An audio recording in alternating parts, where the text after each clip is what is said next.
আপনাদের সাথে একটা কথা শেয়ার করার জন্য আমি ভিডিওটা করছি। সেটা হচ্ছে, দেখেন, আমি শরীরে রোদ লাগাচ্ছি। প্রতিদিন সকালে আমি এভাবেই 15 থেকে 20 মিনিট শরীরে রোদ লাগাই। ডাক্তার আমাকে বলেছে আমার প্রচুর ভিটামিনের অভাব শরীরে। তো প্রতি মাসে আমি কোমরে ভিটামিন ডি ইঞ্জেকশন নিই। আর ইঞ্জেকশন নিতে আমার ভালো লাগে না। তো ডাক্তার 40 মিনিট বসতে বলেছিল, তো আমি 40 মিনিট বসতে পারি না। এখন তো একটু একটু ঠান্ডা, বসলে অতটা সমস্যা হয় না, কষ্ট হচ্ছে না।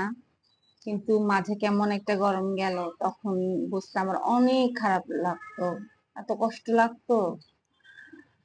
তো কিছু করার নাই, সুস্থ হতে হবে। আর ডাক্তার যেটা বলেছে আমার ভালোর জন্য বলেছে, বুঝেই বলেছে। অনেকে মনে করে যে ভিডিও দেয় দেয় না কেন, এরকম কথা, তাহলে ভিডিও করারই দরকার নাই, এই সেই। আমারটা তো আমি বুঝি, আমার কখনো ভালো লাগে কখনো খারাপ লাগে। আর ভিটামিন ডি কম হলে প্রচুর ক্লান্ত লাগে। এখন এখন ভালো লাগছে, একটু পরে আবার খারাপ লাগে। আর তাছাড়া আমার হিমোগ্লোবিনটা অনেক কম। এই আমার ভিডিও যারা দেখেন, আগে থেকে দেখে এসছেন, দেখছেন, তারা জানেন যে আমি কিছুদিন আগে শরীরের 2 ব্যাগ রক্ত দিয়েছি। তো যার কষ্ট সেই বুঝে। আর কিছু কিছু কষ্ট বা সমস্যা কাউকে বোঝানো যায় না। তো এটাই শেয়ার করলাম যে দেখেন, এই বয়সে এসে আমার শরীরে রোদ নিতে হচ্ছে, এটা ভাবা যায়? আমি তো কখনো স্বপ্নেও ভাবিনি যে আমাকে এইভাবে শরীরে রোদ নিতে হবে সকালবেলা। তো আপনারাও সকালবেলা 10 মিনিট শরীরে রোদ নিবেন, তাহলে সুস্থ থাকবেন। কারণ আমি তো কখনো এইভাবে বুঝিনি। হয়তো কারো থেকে শুনলে হয়তো আমি অনেক আগে থেকে একটু একটু রোদ নিতাম, তাহলে আজকে আমার এই পরিস্থিতি হতো না। তো আমার আমার যেই কষ্টটা, যে সমস্যা, সেই কারণেই আমি আপনাদেরকে বলছি আপনারা সকালে 10 মিনিট রোদ নিয়েন। যার ঠিকঠাক মতো ভিটামিন ডি আছে তার কোনো তো সমস্যা নাই, রোদ নিলে আরো ভালো, তার কমার কোনো ইয়ে নাই। কিন্তু যার একটু কম, তার জন্য ভালো হবে। দেখেন, খামাখা এইভাবে আমার 15 থেকে 20টা মিনিট সকালে এইভাবে বসে থাকতে হয়। অনেক পেইনফুল, ভালো লাগে না। এটা শেয়ার করার জন্য হঠাৎ মনে হলো যে আমার এটা শেয়ার করা উচিত, আমি করি, তো করলাম। আর একটু বসবো, অনেকক্ষণই বসতে, এখন ওঠার সময়, উঠে যাব। আর আমি হাতটা ঢেকে বসি, এত রোদ লাগে না, আমার স্কিন পুরা জলে, পুরা জলে, হাতটা পুরা জলে। এই জন্য আমি একটু ঢেকে ঢেকে বসি, যে পিঠে গায়ে যতটুকু লাগতেছে লাগুক, আমার হাত পা, হাতে পা, আমার স্কিন অসম্ভব পাতলা, জলে। তো এটা শেয়ার করার জন্য আমি এখন হঠাৎ মনে হলো, এই জন্য ক্যামেরাটা হাতে নিলাম। আমার ঘরে বিছানাটা একটু ঠিক করে ফেলি, ধরে ফেলি।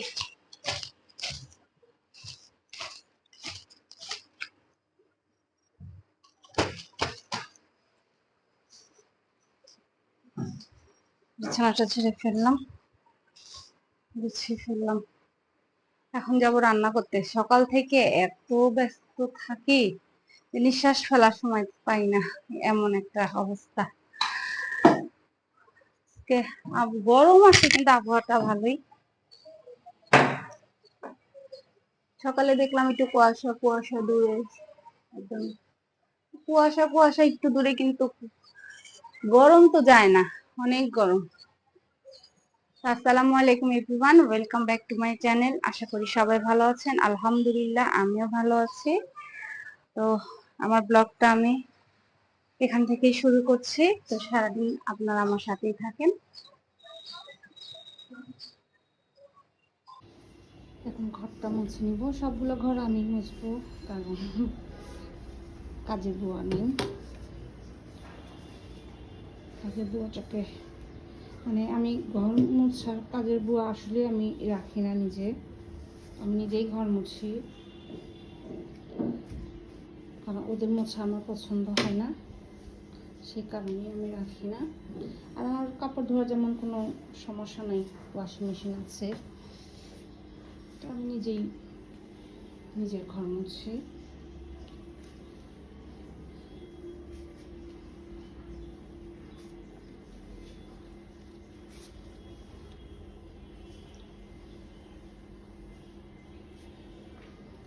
ঘরগুলো মুছে নিয়ে কাপড় ভাঁজ করবো। বারান্দা থেকে কাপড় উঠে ফেলেছি। কাপড় অবশ্য আমি একা ভাঁজ করবো না, শেখাও করবে। ঘরগুলো মুছে নিই। ঘর ঝাড়া শেষ, সব কিছু মোছা শেষ। একবার মুছেও ফেলেছি ঘর, আরেকবার মুছে দিব শুকনা করে। একবার মুছেছি, এত কালো পানি, এত ময়লা ছিল। এখন আরেকবার মুছে ঘর শুকিয়ে গেলে তারপরে সবকিছু ঠিক করে রাখবো।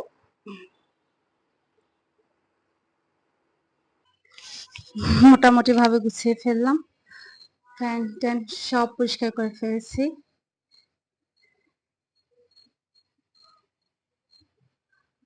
ডিভানটা এবার এই ওয়ালে দিয়েছি, এই কোনায়,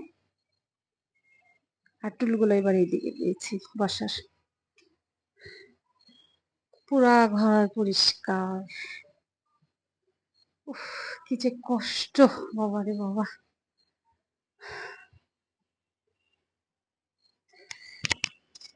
এখন যাই, রান্নাঘরে একটু কাজ আছে, করে গোসল করতে যাবো। আজকে আমি রান্না করেছি ছোট মাছের মানে বেলে মাছ, বেলে মাছের চচ্চড়ি, হাতে মাখিয়ে, অলমোস্ট হয়ে গেছে। আর এটা হচ্ছে মুরগির মাংস রান্না করব। তো আলুটা দিয়ে সব মশলা যা যা দিতে হয় মাংসে, মুরগি মাংসে, মশলা দিয়ে কষাচ্ছি। এই যে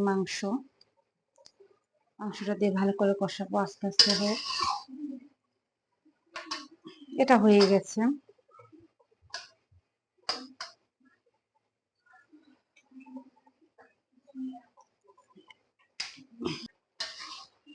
মাংসটা দিয়ে কষাবো।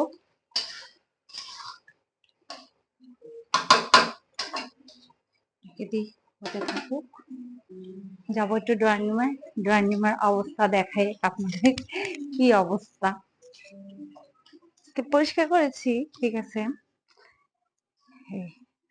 দেখাচ্ছি। এই যে দেখেন কাপড়, এগুলি সব ভাঁজ করতে হবে। এগুলি সব গরম কাপড় চোপড়, শীত তো পরেই না, খামাখাই আমাদের সবার কাপড় চোপড় বের করে সব ধুয়ে শুকিয়ে এটার মধ্যে গিট্টু বেঁধে রেখেছি। এখন সব আলমারিতে যার যারটা তার উঠিয়ে দিব। প্রতি বছর শীত যাওয়ার সময় ধুয়ে উঠাবো, আবার শীত আসবে তখন আবার ধুয়ে সবার আলমারিতে দিয়ে দিব। আর এই যে এই কাপড়গুলো ভাঁজ করবো এখন রান্না টান্না করে। এগুলি দৈনিকের কাপড়, আর এটা হচ্ছে আমাদের শীতের কাপড়। শীতের সময় যে ঘর বাড়িতে এত কাপড় চোপড় হয়, সবারই মনে হয়, শুধু আমার না, সবারই হয়। কি অবস্থা। আসসালামু আলাইকুম, সবাই কেমন আছেন? তো সারাদিন এইভাবে আমার দিন কাটলো। কাজের মানুষ নাই, একা একা সব করতে হচ্ছে। আর আমি ওরকম পরিষ্কার অভিজ্ঞ মানুষ ছাড়া আমি রাখতে চাই না কাজের মানুষ। তো যাই হোক, আজকে অনেক কাজ করেছি। ড্রয়িং রুমটা পুরো সুন্দর করে পরিষ্কার করেছি, গোসল করতে করতে সেই সন্ধ্যা। অনেকদিন পরে ক্যামেরাটা হাতে নিলাম। একটু কেমন জানি আজকে মানে আনইজি ফিল হচ্ছে। তো যাই হোক, সবাই আমার আজকের ভিডিওটা দেখেন। আমি জানি কন্টিনিউ ভিডিও দিতে পারি, এই চেষ্টাই করব, কিন্তু আমার শরীরের অবস্থা ভালো না। মাঝে আমার হাজবেন্ডের শরীরটা অনেক খারাপ ছিল, তাকে নিয়েও হসপিটালে, বাসায় আমিও যাচ্ছি আসতেছি, ডাক্তার দেখাচ্ছি, পরীক্ষা করতেছি, এগুলো নিয়ে আবার মেয়ের পরীক্ষা ছিল, সবকিছু মিলে খুব বিজির মধ্যে ছিলাম। তো এখন একটু মানে ঝামেলাটা কম। তো সবাই আমার ভিডিওটা দেখবেন, আগের মতো আমাকে সাপোর্ট করবেন। আল্লাহ হাফেজ।